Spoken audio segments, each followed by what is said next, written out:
Hello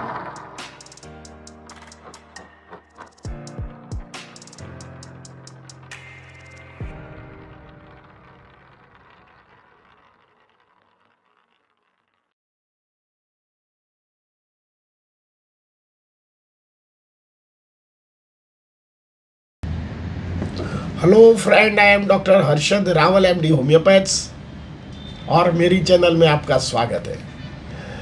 मित्रों, आज हम बात करेंगे दांतों के डिजीज के बारे में। मित्रों, दांत तो ऐसा हमारा शरीर का मुख्य अंग है, पर दांत में लोग इतनी केयर नहीं करते, पर जब दांत का कोई डिजीज आता है बाद में केयर करने लग जाता है। और दांत को अच्छा रखने का और दांत सुंदर रखने का काम हमारा पास है, क्योंकि जितना दांत आप अच्छा रखोगे, जितना हाइजीन मेजर करोगे, इतना दांत आपका लाइफ लॉन्ग अच्छा रहेगा और दांतों के कोई डिजीज़ नहीं रहेगा। मित्रों, दांत में तो बहुत सारे डिजीज़ है, जैसे दांत में हिलना, दांतों में पेन हो जाना, दांत में एब्सेप्स होना, दांतों में पायरिया हो जाना, दांत में जिंजिवाइटिस हो जाना, दांत में कैरीज हो जाना, ये सब कुछ दांतों के डिजीज़ का प्रॉब्लम है। तो हम जब दांत में कैरीज हो जाते हैं तो क्या करते हैं, वे दांत के पास जाते हैं और उसको दांत में जो कैविटी हो गया है तो उसको निकाल देते हैं, या ब्रीथ बनाते हैं, या उसको उसको कैप लगा देते हैं। तो यही कारण नहीं होता है, क्योंकि जब भी दांत की कोई काम करते हैं तो आजू बाजू के दांत को भी थोड़ा छोड़ना पड़ता है, तब जाके ये कैप पहनना पड़ता है और दांत तो ठीक हो जाता है। पर ये आर्टिफिशियल दांत जैसा काम करता है। पर हमारा जो ओरिजिनल दांत है, जो ईश्वर ने दिया है, ये ऐसे तरह वो फिट नहीं होता है और उसको 2-3-4 साल के बाद वो फिर से ही प्रॉब्लम करने लगता है। तो दांत का जो तकलीफ होने का कारण, एक तो हम ज़्यादा मीठा खाना खा लेते हैं, प्रॉपर ब्रश नहीं करते हैं। हम ब्रश करते हैं तो अबव डाउन करना चाहिए, पर हम ऐसे वर्टिकल ब्रश करते हैं, ब्रश में वजन भी ज़्यादा देते हैं, तो हमारा जो गम होता है ये भी इसमें इंजरी हो जाता है और जिंजिवाइटिस हो जाता है।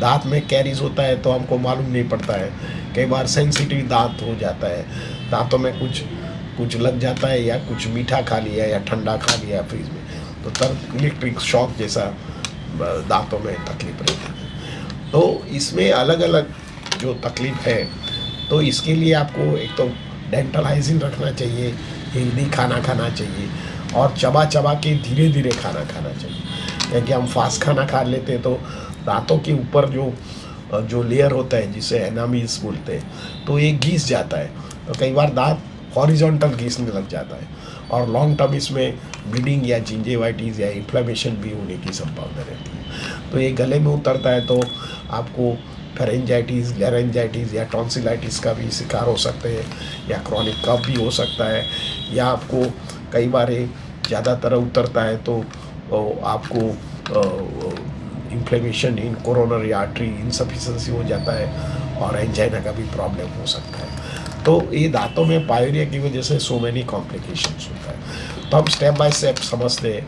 तो सबसे पहले आपको जब दांत में पेन होता है या सेंसिटिव होता है, तो आप होम्योपैथिक में 3 दवा जो मेजर है, एक तो बेलाडोना, कॉफिया कूड़ा एंड कैमोमिला का दवाओं का उपयोग कर सकते हैं। दूसरा है जो दांत में एक एब्सेस होता है, तो एब्सेस दांतों के नीचे होता है और इतना बड़ा हो जाता है तो उसको स्मेल आता है, कब्ज थोड़ा भी चबा देते हैं तो उसको अंदर पेन लगता है, दांत में प्रेस भी नहीं कर पाते हैं, तो उसको क्या है कि रूट से उसको निकालना पड़ता है। तो ऐसे करने की ज़रूरत नहीं है। जब डेंटल एब्सेस हो जाए तो होम्योपैथिक में कैल्केरिया फ्लोर के साथ सिलिशा का उपयोग करिए और आप कैल्केरिया कार्ब के साथ हेपार सल्फ का उपयोग कीजिए।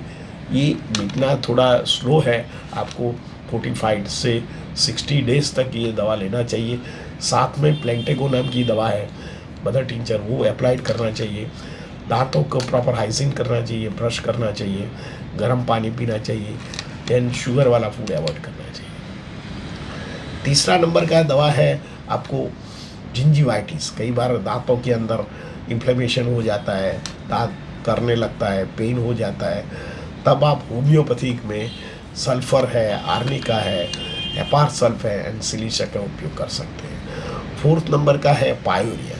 पायोरिया दांतों में क्या होता है, बार बार दांतों के अंदर पस हो जाता है, तो पेरिडोंटियस क्या करते हैं, तो उसको वो पेड़ा ओपन करके पस तो निकाल देते हैं, पर जो पस फिर से हो जाता है तो ये कहीं लाइफ लॉन्ग नहीं होता है। पर होम्योपैथिक में पायरिया के लिए बहुत अच्छी दवाइयाँ होती है। तो इसमें आप पायरोजिनम है, सल्फर है, या पारसल्फ है, एंड सिलिशिया का उपयोग कर सकते हैं। साथ में कैलेंडुला एंड पायरोजिनम के साथ जो दवा होती है वो आप दांतों में प्लेंटेको एंड कैलेंडुला दोनों मिक्स करके आप दांतों के अंदर हर बार से मालिश कर सकते हैं। और दिन में आप ठंडा पानी अवॉइड कीजिए, गर्म पानी पीजिए, दांतों की एक्सरसाइज कीजिए।